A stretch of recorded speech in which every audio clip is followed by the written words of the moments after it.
tinha vontade de fazer mais nada. Só queria dormir, às vezes não dormia, às vezes ficava 3, 4 dias acordado direto.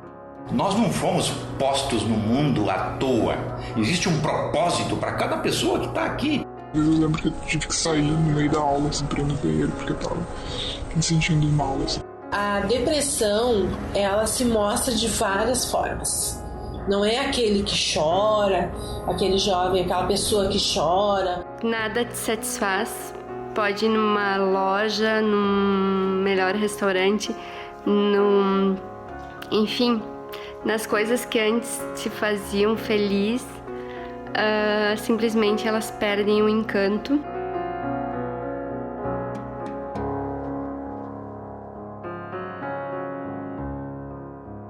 É muito difícil você falar quais são as causas propriamente. São muitas causas.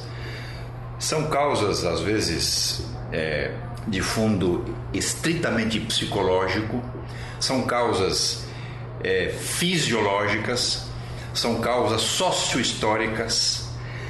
É uma série de elementos que se interpõem. Eu sempre sofri bullying quando era pequeno na escola, por causa do meu peso. Mas eu acho que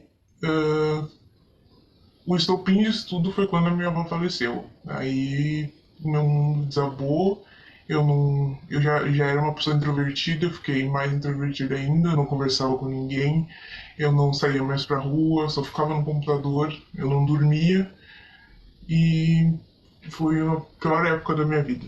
Olha, não é algo que vem do dia pra noite, né? Eu acredito que seja o somatório de situações que eu passei ao longo da minha vida, situações da minha infância, da minha adolescência e da fase adulta. Então, eu acho que foi o somatório de todas essas sensações ruins, situações ruins que aconteceram, que no momento acaba não dando a devida atenção, acaba guardando, reprimindo os sentimentos e depois acaba explodindo de uma vez só. Não, muito cedo, assim, desde criança, eu acho.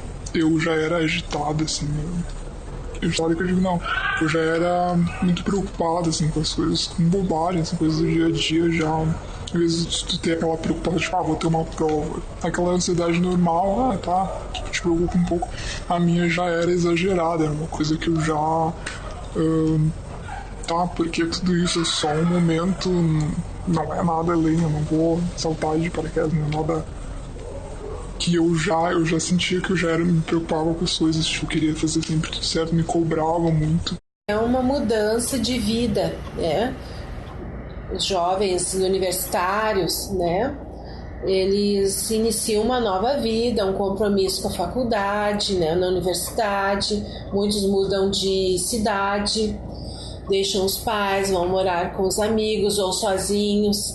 E esse período de mudança provoca muita ansiedade, angústia, né? E alguns que já tinham na sua história, na sua infância, alguma dificuldade ou estava encoberto, latente, nesse período de grande mudança, né, de um compromisso, de uma escolha, né, que é escolher uma profissão, muitos acabam não aguentando e apresentam uma crise leve, né? Outras mais profundas, depende um pouco de como essa criança, esse jovem teve a sua história. O que aconteceu na história dele vai eclodir agora no momento, né, de iniciar a vida adulta. Quando eu comecei a fazer o curso, nas primeiras aulas, assim, eu comecei a... né, aquela coisa de insegurança, não sabe bem se é aquilo que tu quer fazer. Enfim, várias preocupações, dúvidas na minha cabeça. E aí no começo me atrapalhou bastante. Uma vez eu lembro que eu tive que sair no meio da aula, assim, pra ir no banheiro, porque eu tava me sentindo mal, assim. E aí no começo me atrapalhou. Geralmente tem a ver com problemas de família, são problemas de raiz, a coisa vem se arrastando há muito tempo e agora ele está dentro de um ambiente universitário onde ele tem contato com outras pessoas e ele identifica coisas semelhantes que ele viveu na narrativa de colegas, entende? E às vezes esse problema todo que ele traz de casa se acentua no mundo universitário, onde existe também, ainda que não de forma tácita, mas existe um grau de competitividade bastante elevada e o sujeito se sente ainda menor do que já se achava antes de entrar na universidade. Teve uma vez que eu não sentia, não tremia, não esfalda nada, só me deu um baita de uma desritmia, assim, o coração acelerava muito, assim, aquilo ficou, assim, por um tempo, e eu achei que eu tava realmente tendo um treco, assim. Pior crise é algo, assim, que não é fácil de mensurar, porque depende muito da situação, depende Enfim, cada crise é uma crise. Tá? Tem crises que simplesmente elas te paralisam, assim como tem crises que simplesmente te deixam extremamente agressivas. Então, assim, é muito difícil dizer qual foi a menor, qual foi a maior. Pode vir a depressão com momentos de crise de angústia ou de ansiedade, né? E desembocar num pânico. Vai evoluindo, porque à medida que o eu vai enfrentando uma dificuldade, ele fica sempre, vai frente à próxima, ele já está em alerta. Percebi que era um problema sério quando a tristeza não passava, quando simplesmente não tem vontade de fazer nada, nada te satisfaz. Pode ir numa loja, num melhor restaurante, enfim, nas coisas que antes te faziam feliz, simplesmente elas perdem o encanto e tu não consegue mais ter a vontade de falar com ninguém, de ver ninguém. A voz das pessoas te incomoda, o barulho te incomoda, a claridade incomoda, então tudo que tu quer é simplesmente ficar deitado no escuro, de preferência, e sem ninguém por perto. E aí vai se somando, vai formando um ciclo, né, um ciclo vicioso, assim. Aí eu tenho medo, aí eu tive um medo, agora eu vou ter de novo, aí é para apresentação, aí é para prova, vou ser avaliado, e começa a entrar nesse ciclo vicioso, e aí sim, né, se estabelece a crise. Então ela pode vir com crise de ansiedade, a depressão, ou simplesmente com um transtorno de humor, ou os dois combinados. Ela se manifesta de várias formas. Às vezes também pode ser uma insônia, podem ser dificuldades sexuais, né, de relacionamento. Quando eu comecei a sentir coisas, tipo, no meu corpo, como se a ansiedade é normal, todo mundo tem, mas quando eu comecei a tremer e a ter, tipo, palpitações e tudo mais, eu vi que, peraí, tem alguma coisa errada aí. Eu até achei que fosse outras coisas, né, pra fazer exames e tudo mais, porque a princípio eu não sabia, né, nem que existia, tipo, transtorno de ansiedade.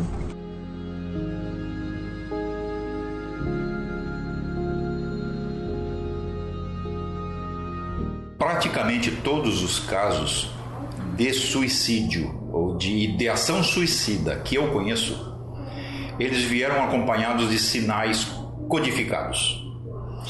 Ou seja, o sujeito diz para a família frases soltas no ar, assim, como que, fora de contexto, né? Como que essa vida não tem mais cor nem sabor, não vejo mais graça em nada na vida, seria muito melhor nem estar mais aqui.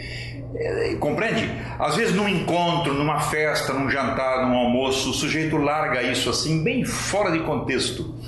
Tem que ter alguém na família que seja capaz de decodificar essa linguagem, porque isso aí é um pedido de socorro. A família ou um grupo de amigos, é muito importante isso. Perceber que o jovem teve um comportamento diferente, que a pessoa, né, apresentou alguma questão, falou alguma palavra ou não foi algum compromisso. Sim, cogitei. porque a dor, a sensação é muito ruim. E a única forma que a gente... Eu falo de uma forma assim que eu acredito, porque após a gente ter o diagnóstico das doenças que eu tenho, começa a ler a respeito, a ver relatos de outras pessoas, e todas essas pessoas, o que elas geralmente quando elas pensam, e a maioria pensa, é para tentar diminuir a dor, porque a dor é muito grande. Então é tipo assim, eu já não sei mais o que fazer, talvez esse seja o caminho. Tem que ter alguém na família que seja capaz de decodificar essa linguagem, porque isso aí é um pedido de socorro. O suicida não é um sujeito que quer se matar. Ele está cogitando a hipótese muito forte de se matar porque ele não aguenta mais a dor que ele está sentindo. Mas ele não é capaz de escancarar isso, ele não diz isso de forma muito clara. Gente, eu estou sofrendo, me ajudem.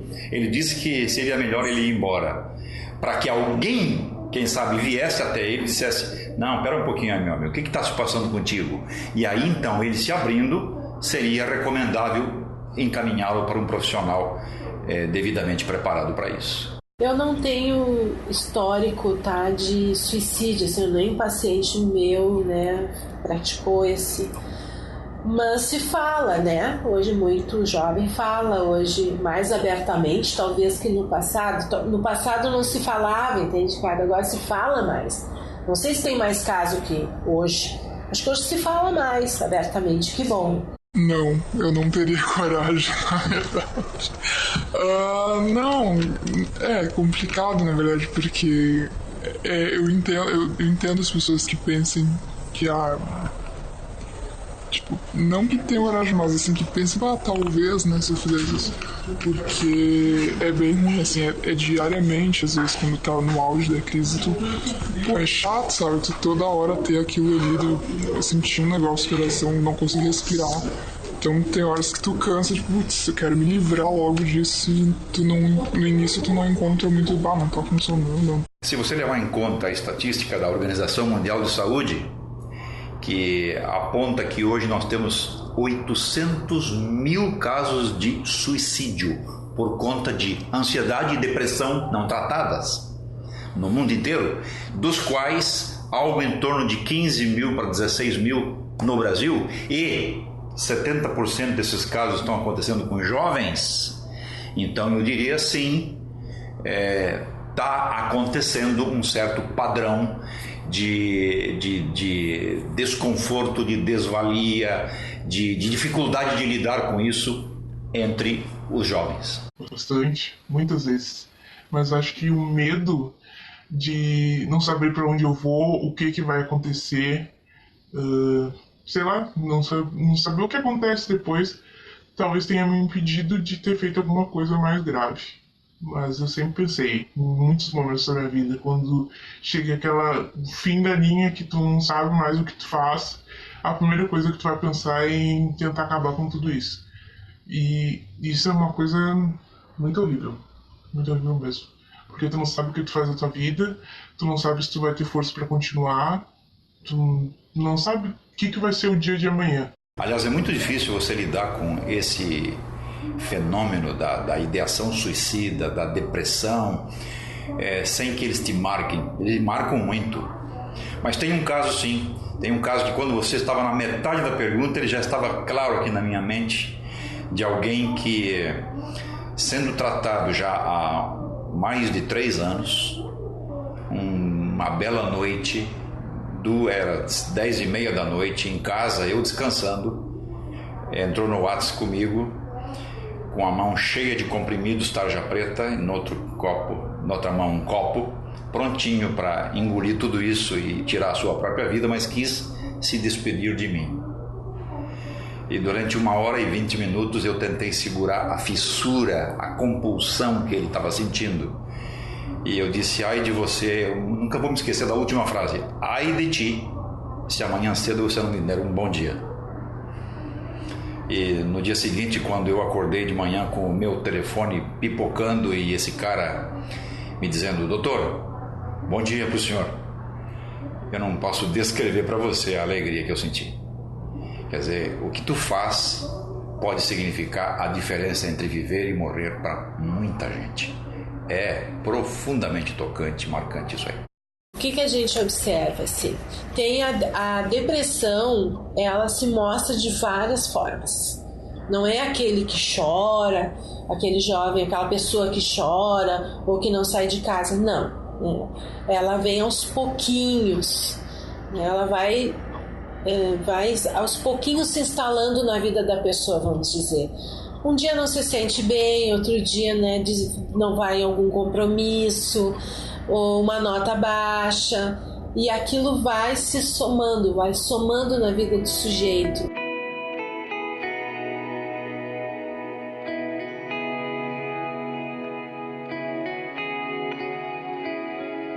Os meus pais, eles sempre acharam que era uma coisa que era preguiça. Eles nunca levaram a sério. Então, eles me viam ali deitado, que eu não tinha vontade de fazer nada, e eles achavam que eu estava sempre porque eu queria, porque eu não tinha vontade de fazer as coisas, porque eu era preguiçosa. Eu sempre ouvi isso: tu é preguiçosa, tu não faz as coisas porque tu não quer. Se tu não sair dessa cama, tu nunca vai conseguir ser alguém na vida. Então foi bem barra pesada. Meus amigos, a maioria se afastaram. Eu fiz muitos amigos nessa época, que foi a época que eu vivia mais na internet, conheci muita gente legal, mas foi a maioria passageiro. Ninguém queria saber realmente como é que eu estava me sentindo. Poucos se importam, e até hoje é assim. Recentemente eu atendo uma jovem, tá, que está, né, cursando uma faculdade e está nessa crise, né, sentindo-se triste, incapaz perante o grupo de colegas. E ela procurou ajuda, enfim, percebi que era sinal de depressão, a sensação de incapacidade, o choro frequente e tal. Ela encaminhei, fiz a avaliação, continuei em psicoterapia 2 vezes por semana e com indicação para medicação, porque ela estava sofrendo muito sem dormir, ou, né, no caso, dormia de dia durante a aula, né? Recentemente, então ela foi fazendo esse processo. Recentemente ela teve uma crise de ideias de suicídio, né? E falou na sessão, é um assunto que para nós não é tabu, a gente tem que falar sobre morte, sobre pensar em morrer, pensamento suicídio. Nós fizemos uma rede de amparo, né? A mãe se aproximou mais dessa pessoa.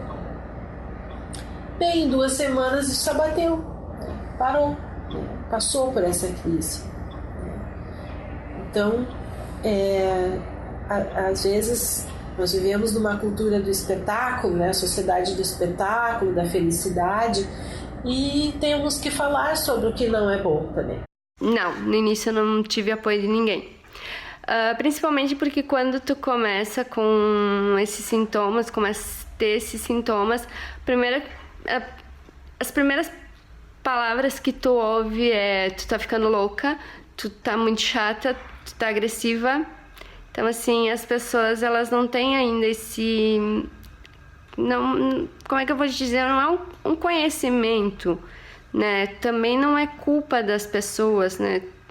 Então, eu não posso culpar ninguém. Eu posso simplesmente dizer que eu fui procurar ajuda sozinha, porque além de eu estar sentindo tudo que eu estava sentindo, eu ainda acabava ouvindo coisas que me magoavam ainda mais. Então, eu já estava ruim. Com o que eu ouvia, eu ficava cada vez pior. Então, chegou um ponto que eu disse: não, peraí, eu preciso de ajuda, e fui sozinha procurar um profissional, um psiquiatra, e sozinha. Ninguém foi comigo, ninguém... Agora as pessoas sabem, né? Mas no início ninguém sabia. Na verdade, eles não sabiam muito o que era, né? Nunca tinham visto isso, não. Meu irmão nunca teve, nem ninguém da família, então de começo assustou, assim, que não sabia o que era. Meio que ninguém se achava, era frescura, né? Tem isso também, as pessoas acham que a pessoa tá dando chilique, assim. Mas não é uma coisa bem complicada mesmo, que eu não desejo ninguém pra ninguém, assim, senti que são sensações bem estranhas. De início, foi assim, bem no começo, aí logo, tipo, precisa procurar um psicólogo, psiquiatra, né, pra ver isso. Aí depois a gente foi conversando e viu que esse era o melhor caminho. Aí depois teve um apoio, mas no início foi um pouco assim.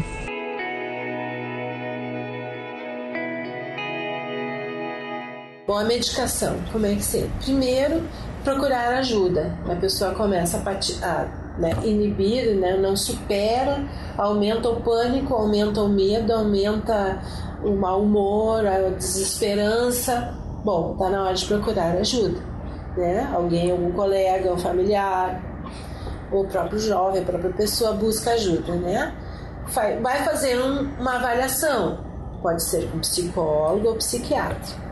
No caso da psicologia, que é o meu caso, psicólogo e psicoterapeuta, a gente vai fazer uma avaliação e verifica-se se com esse tratamento, iniciar essa terapia, psicoterapia, o jovem já responde, começa já a voltar a se sentir, né, integrado, ter motivação para a vida, para a festa, para namorar, para estudar. Eu fiz tratamento medicamentoso normal, um clínico geral, não cheguei nem a consultar um psiquiatra.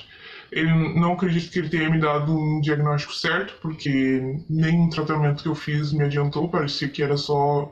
eu ficava só dopada e não tinha vontade de fazer nada. Tinha momentos de euforia que eu queria sair pulando e correndo por aí, tinha momentos que eu só queria ficar no meu canto isolado.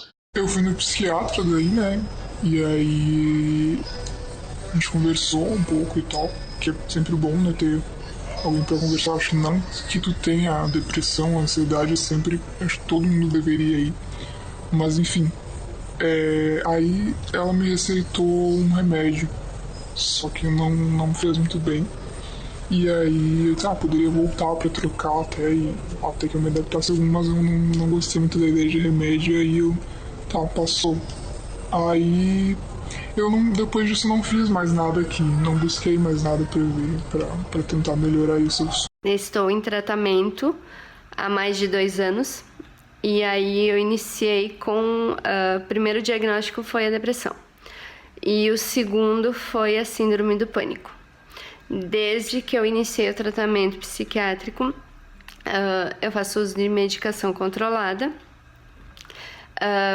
Precisei fazer terapia, a qual eu já tive alta, mas fiquei um bom tempo em terapia e eu acredito que o que fez com que eu retrocedesse na questão do suicídio foi a questão de eu frequentar um centro espírita. No século passado, chegou-se a veicular muito fortemente em todo o mundo que a religião estava com os dias contados, que a ciência e a tecnologia dariam conta de todas as demandas humanas. Na virada do milênio, algumas décadas depois dessas afirmações, que rolaram lá pelos anos 50, 60, mostrou-se que foi um grande equívoco.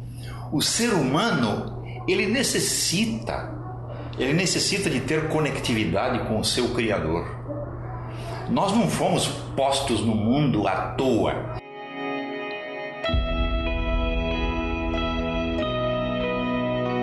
Acho que com o intuito de tentar fugir da dor, desse mundo que eu acabei me enfiando, eu usei droga sim. Mas nunca, graças a Deus, nunca cheguei a ficar viciado de nenhum tipo. A não ser o álcool. O álcool ainda continua sendo um problema. É uma forma de eu tentar escapar da realidade, eu acho. Ali eu consigo me expor, eu consigo falar o que eu sinto, eu consigo desabafar, eu consigo chorar. Esse é um dos meus maiores problemas no momento, que eu ainda não consegui superar. Conheço também pessoas que usam maconha pra se acalmar, mas pra mim não funcionou, assim, não é uma prática que eu gostaria. Se eu fosse optar por alguma, então eu voltaria pro remédio. Mas não cheguei a usar nada pra me acalmar, o que eu achasse que fosse um refúgio, né? Não cheguei a usar. Eu fui fumante e por diversas vezes eu utilizei o álcool como uma forma, assim, de me sentir melhor, né? Porque o depressivo, ele já se sente mal. E aí, numa dessas, assim, tu acaba abusando, assim, meio que sem sentir.